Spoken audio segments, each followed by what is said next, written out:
Hello and welcome to Being Gay Sucks. Shout out that Zach. But this is going to be a queer lesbian edition. Let's just jump into it because there's some backstory to catch you guys up on. So I go and record my friend's podcast. We'll call her Sheila. I go record Sheila's podcast and I'm the first to arrive. And I show up and the producer is there and she's this hot, long-haired butch. And immediately I'm like, who the hell are you, right? So we do the podcast, it's a gag, and then afterward, I'm like, Sheila, who the hell is that? And she's like, oh, that's Sam. But she has a girlfriend. And I was like, of course she does, whatever, forgot about it. But the crush was still living in the back of my mind somewhere. A couple months later, Sheila is like, oh, wait, Sam is actually single, and she just didn't update us. So I'm ecstatic. I'm so excited. We're actually like planning a double date. We're gonna go bowling. It all could have been so easy. Anyways, so I have been like stuck in compet life in LA, which is dark. Crashing out and I'm dissociating. So I'm excited and we immediately start texting, which in lesbian verbiage, we're married already, right? And I am so excited. I have a crush on a girl who's hot and is a lesbian. Like, I'm already so excited. I call my family. Okay, and I know what you're thinking. Girl, calm down. And I'm like, I agree, but also like dating men, there's no romance, there's no excitement. I'm not really interested and I don't enjoy myself. Right, I can hear myself, okay? It's giving L word. But what really gave L word is this story, okay? So I'm out of town, she's out of town, we're texting for weeks, and we're calling on the phone for, you guys understand. So let's fast forward. We have plans to hang out on a Saturday. I'm like, let's go to an oyster bar. And then the day of, she's like, I can't. I'm so busy with work. We changed podcast studio locations, and there's a lot to do. And I'm like, oh my God, no worries. Like, let's just hang out when you're less stressed. So we don't hang out on Saturday because she's busy with work. That's fine. The following Tuesday, I just have the best day ever. And it all started with this prolific peach on the street. I know you're thinking, why would you eat a peach off of the ground? But the peach was talking to me. I know you're thinking, are you schizophrenic? The answer, isn't it a spectrum? Aren't we all kind of on? Anyway, I eat this peach, and only the insides, because I didn't eat the skin because it was on the ground, obviously. And I'm like squeezing it, and the juice is dripping in my mouth, and I'm just like, wow. And then I go and do this yoga class, and then I go and find a new coffee shop, and I'm writing for hours. Yeah, she's a writer. I'm just like spreading joy everywhere I go. And then I go and do a writer's mic at 4, and then I go and do this other open mic. So I hit 2 open mics in one day and I crush both of them. Like, I am on cloud 9. It was like one of the happiest days ever. And then Sam reaches out to me and I'm like, girl, let's hang out. You know what I mean? Like, let's make this day even better. And she was like, actually, yeah, I can. I'm just so tired from work. So if you wouldn't mind just like, you know, coming over and watching a movie. And I was like, I got you. It's a pajama party. Would I ever do that with a man? No. Should I have done it this time? No. Was the date basically the entire series of the L word without the yes? Okay, so I go over to her house. There is, you know, a little bit of a vibe. There's 2 dogs there. I'm nervous. I'm so excited. Like, I'm so excited to be at her house and hanging out with her. She is hot. But do I think she's hot anymore? I'll let you be the judge of that.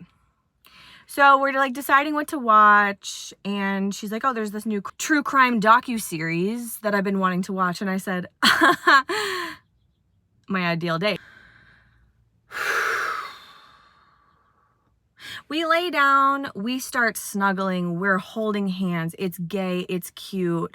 I am so happy, okay? And I'm nervous. True crime docu-series with a hot girl on a first date. Like, the conditions were perfect. We watched the entire series, 3 hours. It's gripping, okay? If you guys haven't seen Amy Bradley is missing. I think that it ended up being about a lesbian, which was tea at first, and then it became dark because, spoiler alert, she got trafficked off of a cruise ship. Here's where the first plane hit the tower. Again, shout out that Zach. So first plane hits the tower. I'm about to lean in for a kiss, right? I all of a sudden feel like someone is watching me. And the dog starts acting weird. And I'm like, oh, no. But I was like, maybe that's just me. You know, I do kind of like pick up on some hauntings sometimes. Maybe I was just nervous. I'm trying to ignore it. And then I hear a cop knock at the door. I immediately knew. My intuition is on point, except for when it comes to dating. You know, I should have known because there was a framed picture of Eminem in her bathroom. That's when you start running. That's when you start Usain bolting out of there, babe. Anyway, okay, so cop knock at the door. She's like, oh, maybe like it's one of my friends. I was like, no. I knew right away. I was like, this is gonna be a situation. No Jersey Shore. A little Jersey Shore, actually. But okay, so cop knock at the door. She's like, I think it's one of my friends. I'm like, what? She looks out the window, opens the door. This girl comes bursting through the door. She goes, really, Sam? After everything we've been through? And I was like, oh, is this her ex? Like, what's going on? And she was like, after helping you set up your podcast studio all weekend. And I was like, oh, smells like fiddle, because I'm getting played like one. So I don't know what to do, okay? I'm in shock, and I'm in this big loft room. There's nowhere for me to go. And so she's screaming at Sam. I have no idea what her name is.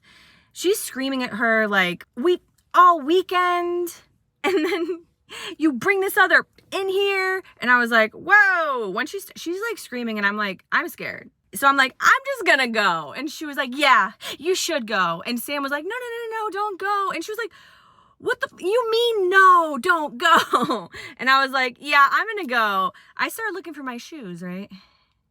Tell me why one of her dogs hid one of my shoes.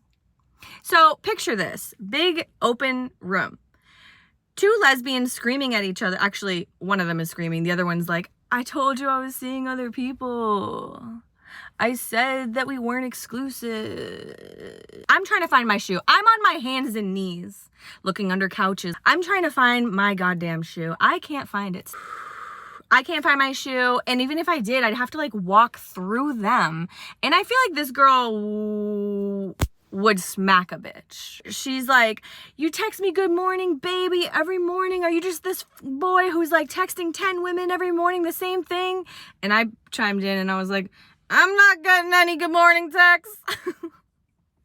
Which, like, I shouldn't have said anything, but I was like, it was so surreal. I was about to kiss her. And now I'm in an episode of Jerry Springer. And when I said that, I'm like, I'm not getting any good morning texts. She was like, you shut the f up. And like, kind of like starts stepping towards me. And I was like, okay. Where's Ashton? Seriously, where's Ashton? Because I must be getting punked right now. So she's gearing up to leave. And she's like, if I leave right now, you're never going to see me ever again. And it's like, okay. If anyone ever says that, you're going to see them in 5, 4, 3 minutes, right? So she leaves after saying, if I leave, you're never going to see me again. Another knocks at the door. Me and Sam were starting to like debrief. And I was like, please, I'm scared. Like, please don't let her in again. She's going to hit me. So she goes outside to talk to her. I go upstairs with one of the dogs because the dog is freaking out because there's a domestic dispute happening with me and basically 2 strangers. I hear a bunch of, it sounds like the girl's like punching the door. And I'm like, all right. All the statistics about like lesbians and DV are like running through my head. I'm like, stop, you're like stereotyping your own people, like it's chill, it's fine. And then all of a sudden Sam comes back inside and she's like quiet. I was like, how did you get her to leave? And she was like, well, she put her hands on me. That's the crash you heard against the door. And I was like, okay, well, this is horrifying. And I thought, like, I told my sister about you, which is embarrassing for me, and I agree. But we had been talking for like 3 weeks or something, and this is the first time we hang out. This is the first time I go to her house, and we end up on Maury. The Dr. Phil situation. So we start debriefing, and I'm like, so, what's going on? And she was like, I promise I really was so busy at the podcast studio. Like, I wasn't lying to you. She was begging to come help me, like, blah, blah, blah. And I was like, okay. I was so in shock and, like, not okay. And I kept every noise I heard. It was like, because, y'all, I don't know if I made this clear. She was watching us through the window while we were watching the docu-series about a lesbian that got trafficked. If that doesn't get you going, I don't know what would. So we ended up, no, I'm kidding. So we're debriefing. She's like, honestly, I need to smoke a little grass. And I was like, okay, I don't really smoke a lot of grass, but honestly, like, give me a little puff. But it's in a pen. It's a Benjamin that the kids are calling it these days. I take what I thought was a small hit. I was deep-throated by the smoke gods to the point where I then, for the next 20 minutes, gulped down about 18 glasses of water. And eventually, I'm like, okay, it's time to go. And she walks me to my car because that girl is outside hiding somewhere ready to shank me, ready to slash my tires, ready to strangle me to death, ready to gouge my eyes out with her nails. So I get in the car. I try to leave. I'm stuck. I'm stuck in this parking maze for the next 23 minutes. I had to pee so bad from all the water that I drank that I got a UTI. Which I will admit, I was on the tail end of treating one, and then it just resurfaced because of how badly I had to pee and how I didn't pee because I was stuck in this parking maze. And I'm not going to go into the parking maze, okay? If that was you, you would get lost as well. I promise you that. So I tell my friend Sheila, who I'm very involved with work and with life, and she freaks out, as she should, because that is insane. And you know what? I got over it in about 2 days, and then yesterday I'm on the Her app, okay? I'm talking to this girl. She's like hot as hell. Her name's Allie. We start talking. We hit it off immediately. I was like, is it too soon to give you my number? She was like, absolutely not. Here it is. She's like, I'm in New York for a wedding this weekend, but like, I'll be back in LA on Tuesday. Let's hang out before you go to Chicago. And I'm like, girl, let's do it. You're a little young for me, but let's rock. Let's roll. So we start texting. You know what? The texts are green, which like, listen, I'm the last person to judge, but immediately I was like, hey, I feel like a boomer getting catfished because the texts are green and you're so hot. And she was just like, stop. We start texting. She like sends me a picture of her in a dress for the wedding. She gives me all these details of this wedding. She's like, it's my friend from college. She's Indian. Everyone's wearing black, but she's wearing this like huge, beautiful, colorful dress. And I was like, oh my God, that's so funny. The last wedding I went to was my really close friend who's a world famous PRN star, and she was 9 months pregnant. So like basically the same thing, right? And so we're chatting. Later on, I have a comedy show that I'm booked with, and Sheila is booked in the show as well. So okay, it's my friend Kate. Love. Okay? She's just too hot not to drop her name, I'm sorry. But anyway, so we're both booked in the show. We go to it and we have like this whole road trip to Malibu, and her friend is there. Shout out Cody. And we're all having a gay time, and it's really fun. And we go to Mel's Diner. Never again. Cursed. But the food took about an hour and 45 minutes, and the grilled cheese was made 3 days before. And but if we didn't have to wait so long, I wouldn't be like, guys, like, wouldn't that be so crazy if I'm being catfish? We did a quick reverse image search for fun. Allie is actually a straight girl in Philadelphia celebrating her 2-year anniversary with her boyfriend. So I got catfished. And here's the thing, like, I have been online dabbling with different worlds online since, like, I thought the world was ending. And there are about 18,000 catfish accounts out there of me scamming my poor innocent boomer fans. And to have it happen to me was such a mindfuck. Like, if you're searching to find some empathy for men, just date women. Because that shit is heartbreaking. I got catfish, and like, my friends were like, they felt so bad. And I was heartbroken, but I was like, let's keep it going. Let's get this shit. Let's get this shit. I'm fine. But I do want to just like say a couple of things. Those two instances happened in 1 week, and I won't give up dating women. And you might be saying, like, are you just starting to date women? No, I am 31. I came out as bisexual, I think 20 years ago, and I have had sexual and romantic relations and relationships with women since I was a teenager. I've been in serious relationships with women. Gay.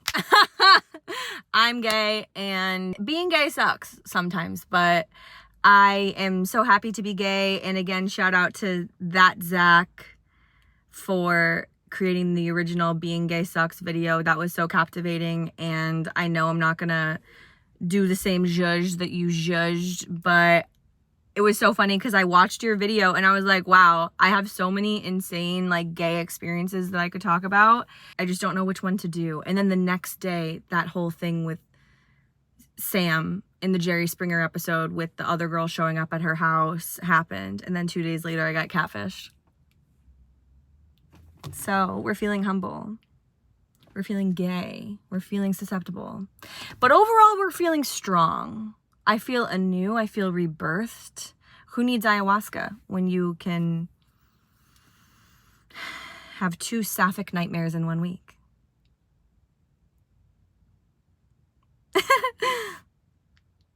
Okay. Love you guys. First YouTube video ever.